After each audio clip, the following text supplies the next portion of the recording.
নজর রাখবো পরবর্তী সংবাদে। মাতাবাড়ি এলাকায় শ্রী দুর্গা নামের এক হোটেলে অবৈধ কার্যকলাপ চলছে বলে অভিযোগ উঠে এসেছে। ইতিমধ্যে এই অভিযোগের ভিত্তিতে উদয়পুর রাধাকিশোরপুর থানার পুলিশ ঘটনাস্থলে ছুটে যান। তারা তদন্ত শুরু করেন এবং অভিযানকালে ইতিমধ্যে দুজনকে আটক করেছে পুলিশ।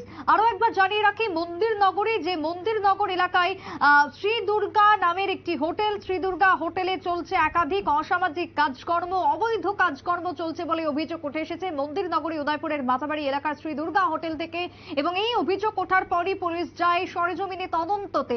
আর সেই তদন্তকালে দুজনকে গ্রেপ্তার করা হয়েছে, যার মধ্যে একজন হোটেল মালিক এবং তার সঙ্গে আরো এক অভিযুক্ত গ্রেপ্তার ইতিমধ্যে। তবে এখানেই শেষ নয়, অভিযুক্তদের গ্রেপ্তার করা এবং হোটেল জুড়ে চলছে একাধিক অসামাজিক কাজকর্ম, অবৈধ ক্রিয়াকলাপ। সেই সংবাদ যখন সাংবাদিকরা সংগ্রহ করতে যান, ঠিক সেই সময় সাংবাদিকদের উপরে পর্যন্ত চড়াও হয়েছিলেন হোটেল মালিক, এমনটাই অভিযোগ উঠে এসেছে উদয়পুর থেকে। হোটেল ব্যবসার আড়ালে চলছে অবৈধ কার্যকলাপ। দেখতেই পাচ্ছেন সেই ছবি, যেখানে উদয়পুর শহরে শ্রী দুর্গা যে হোটেল অ্যান্ড গেস্ট হাউস রয়েছে, সেই হোটেলে একের পর এক অবৈধ কার্যকলাপের অভিযোগ উঠে এসেছে ইতিমধ্যে। এই অভিযোগের ভিত্তিতে জানিয়ে রাখি দুজন গ্রেপ্তার, যার মধ্যে হোটেল মালিক মন্তোষ দেবনাথ রয়েছেন। অন্যদিকে আটক হয়েছে ঝুটন দাস নামের এক ব্যক্তি, যার বাড়ি সাবরুমে। খবর সংগ্রহ করতে গেলে হোটেল মালিকের হাতে আক্রান্ত হতে হয় সাংবাদিকদের। যদিও পরবর্তী সময় হোটেল মালিক মন্তোষ দেবনাথ ইতিমধ্যে, যার নামে থানায় মামলা করে সাংবাদিকরা, তারপরে আটক করা হয়েছে ওই সাংবাদিককে। তবে শুধু এই হোটেলটি নয়, একাধিক হোটেল থেকে উঠে আসছে একের পর এক অভিযোগ। এই প্রসঙ্গে আক্রান্ত সাংবাদিকের কি বক্তব্য উঠে এসেছে উদয়পুর থেকে, শোনাবো। আজকে আপনার সাথে মাতাবাড়িতে হোটেলে কি হলো? আজকে যখন আমরা কয়েকজন সাংবাদিক মিলে একসাথে গিয়েছিলাম মাতাবাড়িতে, শ্রী দুর্গা হোটেল সম্ভবত সেটার নাম, সেটার কোনো ব্যানার নেই। আমাদের কাছে এলাকার যারা দোকানদার রয়েছেন তারা অনেকদিন ধরে সাংবাদিকদের কাছে অভিযোগ করে আসছিলেন যে এই হোটেলের মধ্যে অবৈধভাবে ব্যবসা হয়, সেক্স র্যাকেট চলে। তো সেই অভিযোগ মোতাবেক আমরা গিয়েছিলাম। যখন গিয়ে আমরা ওনার কাছে জানতে চাই, হোটেল মালিক মন্তোষ দেবনাথ সম্ভবত ওনার নাম, তখন জানতে যাওয়ার সাথে সাথেই তিনি সাংবাদিকদের উপর প্রচণ্ডভাবে মারাত্মকভাবে হামলে করেন। আমি যখন আমার ক্যামেরা নিয়ে যাই, তখন আমার কাছ থেকে ক্যামেরা ছিনিয়ে নিয়ে আমার হাতে উনি ঘুষি মারেন এবং আমার প্রচণ্ডভাবে মারধর করেন। ক্যামেরা ছিনিয়ে নিয়েছেন এবং আমার যারা সহকর্মীরা আছেন তারা আমাকে সেই জায়গা থেকে উদ্ধার করে এনেছেন। এখন আমি মামলা করবো এবং আমি হাসপাতালে যাব এখন। তোমার মোবাইল ফোন, হ্যাঁ, একটা মোবাইল ফোন আমার কাছ থেকে ছিনিয়ে নিয়েছিল। উনি প্রচন্ড রেগেছিলেন, রেগে এসে মূলত মোবাইল ফোন ছিনিয়ে নেওয়ার কারণটা কি হতো? যখন আমরা সাংবাদিকরা ওনাকে জিজ্ঞেস করছিলাম এই জায়গাতে কি কোনো অবৈধ কার্যকলাপে উনি লিপ্ত আছেন কিনা, কিংবা একজন সরকারি কর্মচারী, হ্যাঁ, বিশেষ করে বিষয়টা হচ্ছে কি সরকারি কর্মচারী একজন অফিস ফাঁকি দিয়ে হোটেলে গিয়ে নাকি মজ মস্তি করছে, এরকম অভিযোগ উঠে আসছিল।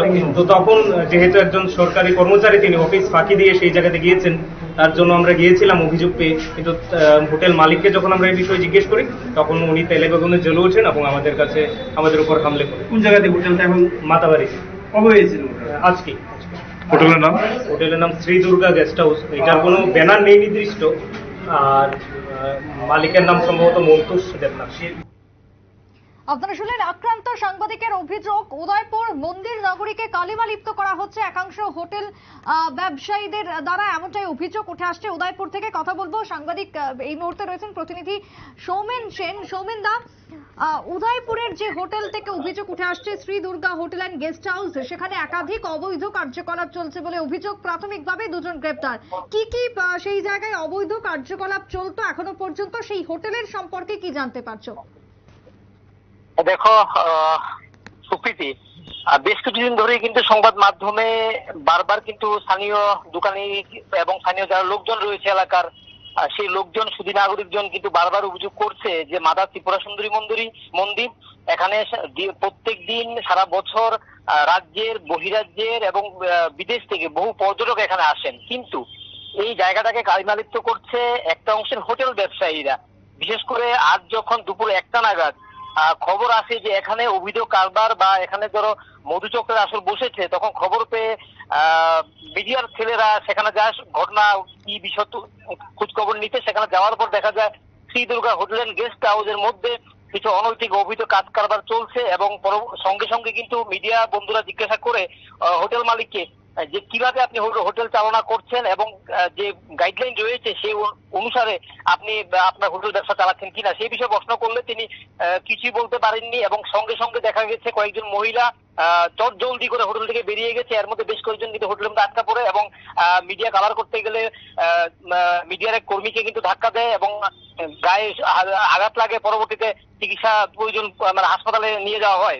কিন্তু প্রশ্ন হচ্ছে এই ঘটনার পরবর্তীতে কিন্তু পুলিশ ঘটনাস্থলে যাওয়ার পর কিন্তু হোটেল ব্যবসায়ী যখন যে পুলিশের কাছেও স্পষ্ট কিছু জবাব দিতে পারছিল না, তখন তাকে আটক করা হয় এবং সঙ্গে আরেকজন ছোটন দাস তিনি খদ্দের বলা হয়, তিনি এই ব্যবসার সঙ্গে যুক্ত, এই ধরনের বক্তব্য উঠে আসছে, সাবরুম বাড়ি, ওনাকে আটক করা হয়েছে এবং সঙ্গে সঙ্গে কিন্তু পুলিশ ঘটনাস্থলে যাওয়ার পর হোটেলকে পুলিশ স্থানীয়ভাবে যারা ছিলেন এখানে তাদের বক্তব্য তাদের কাছ থেকে শোনার পর কিন্তু ব্যাপারটি পরিষ্কার হয় যে এখানে দীর্ঘদিন ধরে কিন্তু অবৈধ কার্যকলাপ চলছে এবং সেটি কিন্তু একটা নয়, Shri Durga hotel and guest house নয়, এমন আরো 2টি হোটেলের নামে কিন্তু অভিযোগ রয়েছে।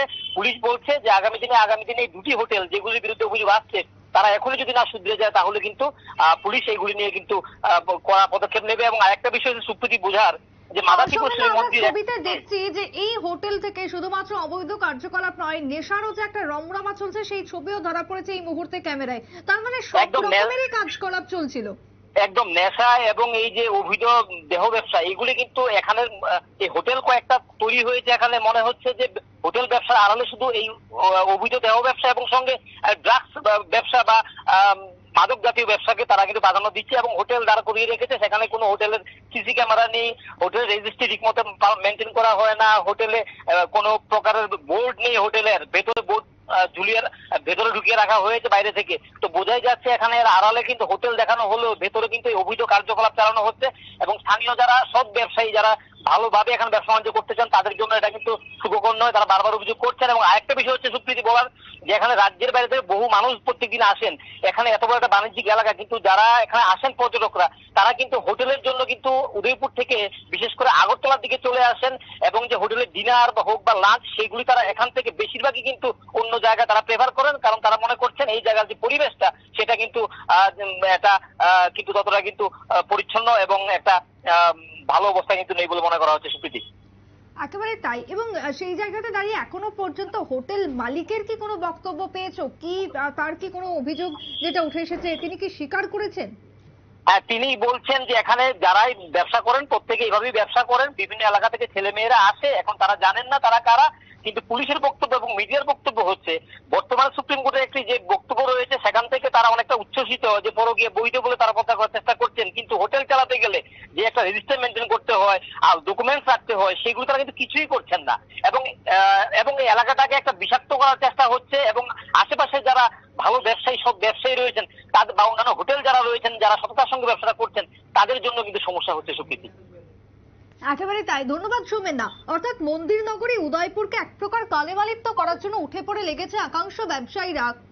যে অভিযোগ উঠে আসছে উদয়পুর থেকে, শুধুমাত্র এই শ্রী দুর্গা হোটেল নয়, একাংশ হোটেল রয়েছে এখনো পর্যন্ত যে সমস্ত হোটেলের বিরুদ্ধে উঠে এসেছে এই সমস্ত অবৈধ কার্যকলাপের অভিযোগ। তবে পুলিশ যাতে আগামী দিনে কঠোর ভূমিকা গ্রহণ করে, মন্দির নগরী উদয়পুরকে যাতে স্বচ্ছ সুন্দর রাখা যায়, পর্যটকদের কাছে যাতে এই স্থানটির পবিত্রতা বজায় থাকে, সেই দাবি এখন উঠে আসছে আশপাশ এলাকার সাধারণ শুভবুদ্ধি সম্পন্ন মানুষের পক্ষ থেকে। ছোট্ট বিরতির পর ফিরবো, সঙ্গে থাকুন।